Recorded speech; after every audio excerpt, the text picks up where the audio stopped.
ইউনূস সরকারের একটা প্রলম্বিত অংশ। আমি বলি কেন, আমি এই কারণেই বলছি প্রলম্বিত অংশ। এই সরকার আসার ঠিক 3 দিন আগে ট্রেড এগ্রিমেন্টের মতো একটা ভয়াবহ গোলামির চুক্তি বাংলাদেশে হয়েছে। যেই এগ্রিমেন্টটা নিয়ে ধরেন আমার মতন দুষ্ট লোক এটাকে গোলামির চুক্তি বলতেছে, নিজের পলিটিক্যাল ফিউচারের কথা চিন্তা না করেই বলতেছে। বাকিরা এটা নিয়ে আলোচনা, বিষয়গুলো নিয়ে আলোচনা করবার সাহস সংসদে 2 দলের 1 দলও করলো না, মানে বিএনপি এবং জামাতের কেউ সাহস করলো না। তার মানে এটা হচ্ছে ইউনূসের একটা প্রলম্বিত অংশ। ইউনূসের খলিলুর রহমান এই সরকারের পররাষ্ট্রমন্ত্রী, মানে বিএনপি এতই অযোগ্য পার্টি যে যারা গত 25 বছরে তাদের 20 বছর ধরে বিরোধী দলে থাকা অবস্থায় তাদের একটা পররাষ্ট্রমন্ত্রী ঠিক করতে পারে নাই। সো খলিলুর রহমানকে তাদের পররাষ্ট্রমন্ত্রী বানাইতে হইতেছে।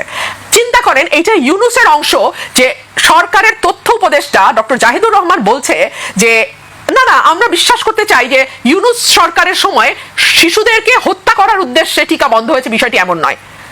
আরে বোকা, ছাগল শব্দটা নাই বললাম মিডিয়াতে, কেউ তো হত্যার উদ্দেশ্যে করে না, কিন্তু যখন তার গাফিলতি এমন পর্যায়ে যায় যেটাকে বলা হয় রেকলেসনেস আইনের ভাষায়, যে এমন পর্যায়ে রেকলেসনেস যে যেটা অবধারিতভাবে মৃত্যু নিয়ে আসবে অন্য মানুষের, এবং সেটা তোমার না বোঝাটা বা সেইটাকে পাত্তা না দেওয়াটা তোমার এমন রেকলেসনেস যেটার জন্য তুমি হোমিসাইডের অপরাধে হতে পারো।